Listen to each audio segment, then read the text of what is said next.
How's it going, guys? Jake here, Dude Ranch DIY. It's a pretty gloomy day here in southern Connecticut, but that's okay, because to brighten up my day, I got a bunch of beautiful ash here. I brought 2 trailer loads home today.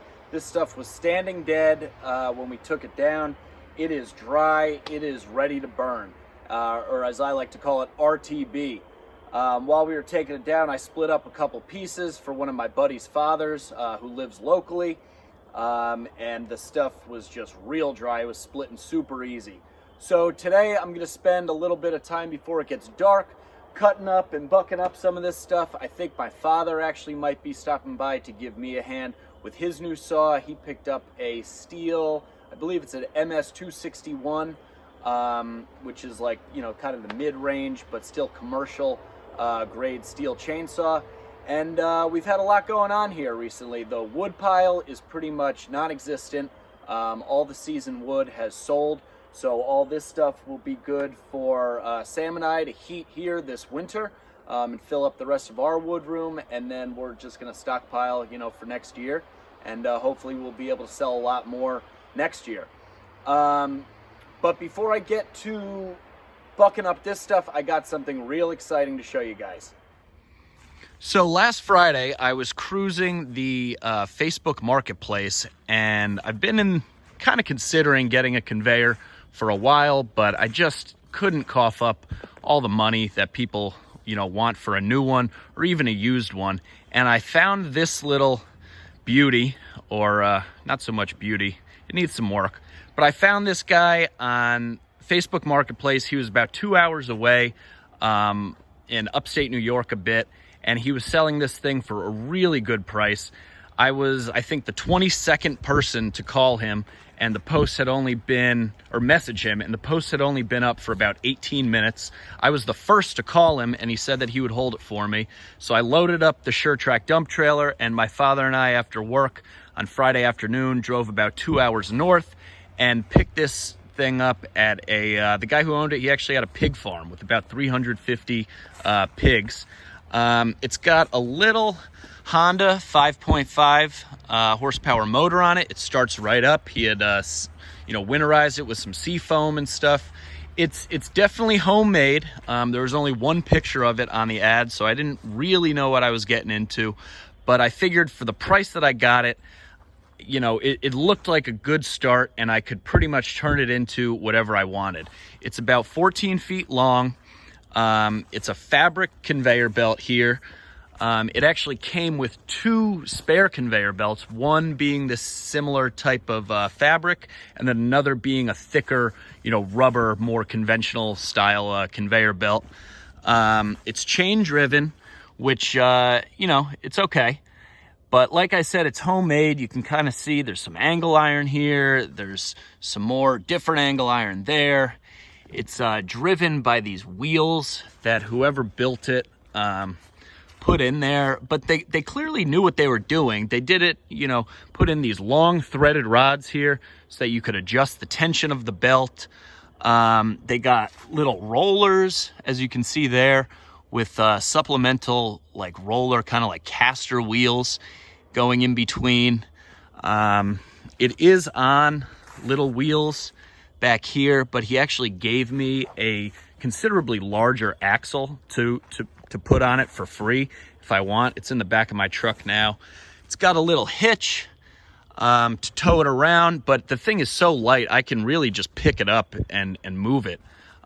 It doesn't angle up and down, but I think that will probably be something that I change in the near future, as well as, you know, I really haven't used it yet because I don't have my splitter back, but these little ribs here are kind of small. I don't know if you can tell on the video, but I don't know how well it's going to grip onto the firewood, so I might swap those out for some angle iron. But if any of you guys have suggestions on or if you've ever built a homemade firewood conveyor, I'd love to hear it in the comments below, or just any ideas of what I could do to modify this to make it work better for me.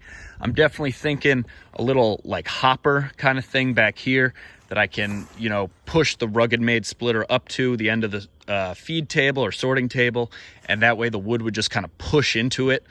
But again, I don't have the splitter with me, so I need to see how it all, you know, measures up, if it's even the right height to do something like that. It's definitely not the prettiest thing in the world, but it does work. I'll fire it up here in a second and kind of show you guys what it looks like running. It's definitely going to need some work, but the price was right. It really couldn't be beat. You know, I could build this thing or buy 5 of these for the price of like the cheapest conveyor out there. So I'm really happy with it, and I'm excited to see how it works for me.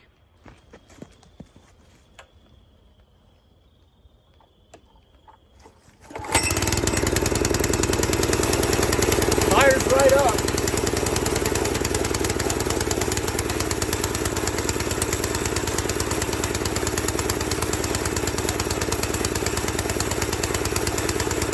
It works. The motor's just barely got to be on idle for it to be moving this fast. So yeah, I'm pretty happy with it. As you'll notice, this is usually where the log splitter is. It is not here. I did some modifications to it that I showed you guys a couple videos ago, and it needed a little bit more tweaking with the hydraulics, the auto cycle valve. Actually, when I bought the auto cycle valve, they never sent me the Power Beyond coupler, so that I actually hooked it up wrong, which wasn't totally my fault. I mean, I guess it was. The directions were a little bit hard to understand, you know, in the picture there. And as I've said in the past, I don't really know anything about hydraulics. This is kind of my first time doing this stuff, so I'm learning as I go. But I have it at a hydraulic shop right now as we speak, and they're making up new hydraulic lines and attaching the auto cycle valve to the correct Power Beyond coupler, and making up a new line for the exhaust port where I actually had it hooked up previously, which is why, as some of you guys noticed, it was running a little bit slow. The return stroke was really slow, and it just wasn't pushing. It didn't seem right. So I called up James over at spliteasy.com. He's a great guy, super knowledgeable, really helpful. He is where I bought the auto cycle valve, and where I got the, or not me, but my buddy got the little cylinder that he gave me to make the Wedge move up and down. And I also purchased a dump valve from James over at spliteasy.com. I can't say it enough. We spent probably about 30 minutes on the phone. He was very knowledgeable and very friendly, helping me figure out exactly what I needed to get this splitter up and running, and you know, just to make sure that I wouldn't be burning out the hydraulic pump and that my temperatures wouldn't be getting too hot on the fluid. So I can't recommend them enough. Definitely head over to spliteasy.com. I will put a link in the description, and I'll probably throw a link up right above here. All right, so enough chit-chatting. I'm going to throw on my chaps, put in some ear protection. By the way, a lot of you guys, I get some comments saying that I don't wear ear protection. I do wear ear protection. They're actually these little rubber plugs that come in this little package. They're kind of hard to see, you know, on the videos, but I do wear them. I just prefer to wear the little in-the-ear plugs rather than the big muffs, because I wear the big muffs all day on my hard hat, and they just get hot and kind of sweaty, and I don't like the weight of wearing the whole hard hat and everything. So I'm going to put on the PPE, and we're going to get to cutting.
I just thought I'd mention something. You see me cutting off these little end pieces that are kind of not quite the whole diameter of the tree.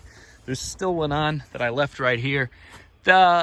We do this at work when we're taking down wood like this. We call it chunking it down when we're not really using ropes. Sometimes you can use a rope. In this case, we weren't.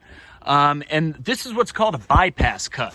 So essentially, we make two cuts from opposing sides of the tree, about, 3-4 inches apart, depending on the size of the piece, from, like I said, opposing sides, and you bypass them. So, there's a common ground in the middle right here where the wood has been cut from the top and both the bottom. And then you can actually let go of the piece of wood, and this center holding wood will hold the piece in place, and you can then go up to the top of the piece and, push it and snap it off without it just like falling uncontrollably. So you actually have a little bit of control. A lot of the trees we take down are on the side of the road where we have to lay the wood down in a very specific, small area on the, edge of the road there. We don't want it going into the road. So I thought I'd just mention that. That's a snap cut. You can see right here, there was another snap cut, but I actually put a little wedge in there to help it, directionally. Here's another snap cut, and you can see where the other cut was, bypassed through it. So it's either called a snap cut or a bypass cut, but I thought I'd just mention that.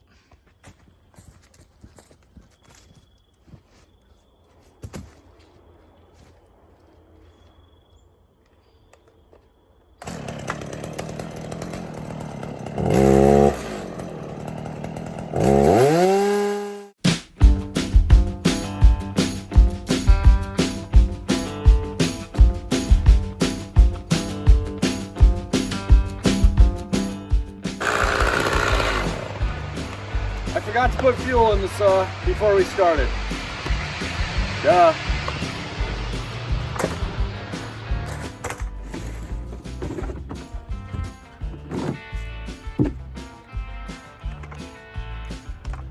So while I'm fueling up here, I just want to take the time to thank all of our subscribers and all of our new subscribers. I think just over the weekend, we actually hit, how does this gas can work?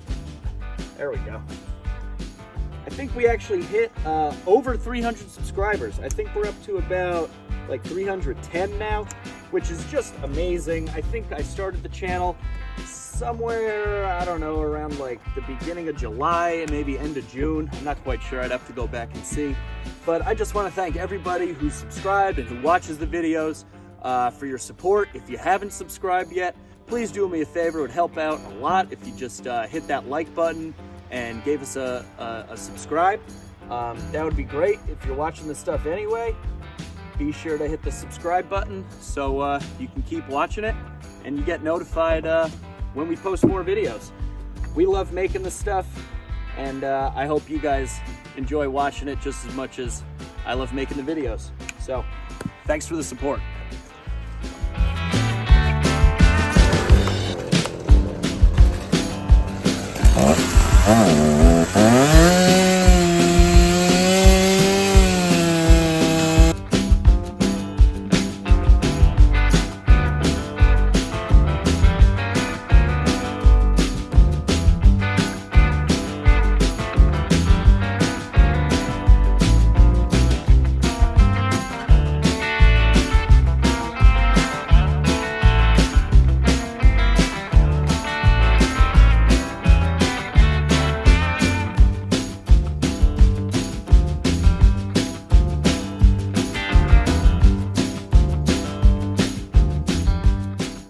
So like I said, my dad just showed up and he's gonna help me buck up some of this ash here.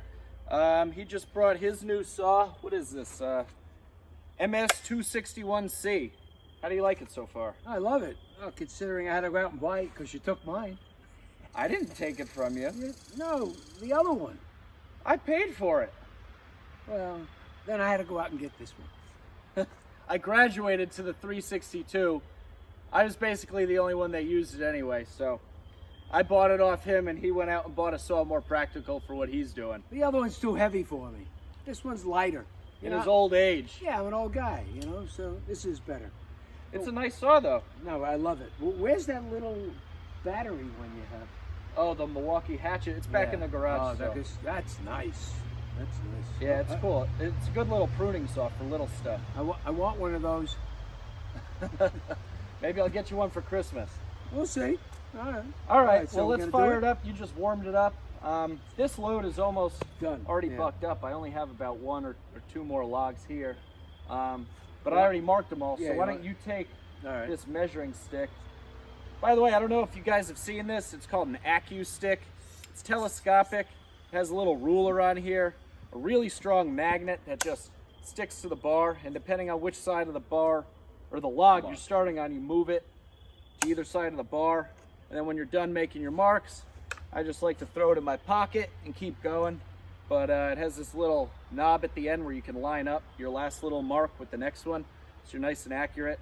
I think I got it on baileystree.com, but this and the Mingo marker are two great things. I would be using the Mingo marker, but these logs aren't really long enough to justify using that. Yeah. But it's great. We'll set it to 18, and you're off to the races. Okay, cool. All right. Good seeing y'all.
Did them all. Check all this out. All right, guys. Well, hour and a half. We bucked up all the ash. That was like two. They weren't totally full loads of ash, but it's a lot of ash. And then some of this black cherry that we brought back. What was that, Dad? Friday? Yeah. Yeah, Friday before we went to pick up the new to me kneading work conveyor. But that's a lot of rounds. I think I went through 3.5 tanks of gas, and my dad went through about 2 tanks. He got here a little bit after me, but there's a lot of rounds. Just eagerly awaiting the return of the RuggedMade splitter. All right, guys, well, that's it for this one. It's starting to get dark. Otis, what do you think? How'd we do? Good? You were watching the whole thing. We got it all done. Like I said, it's getting dark. I'm gonna head over to my parents' house. I think we got some chimichurri steak that's going on the grill. But I'll probably be back in the wood yard again tomorrow, hopefully with the return of the RuggedMade splitter. I'll probably have to take the Kubota and push all these rounds back just to make a little bit of room back here. And maybe we'll even try the new conveyor, or new to me conveyor, and see how it works and start working out the kinks. But like I said, that's it for now. So if you haven't already, please hit that subscribe button, give us a big thumbs up, and be sure to share with your friends if they're into this stuff too. And we'll see you here next time at Dude Ranch DIY.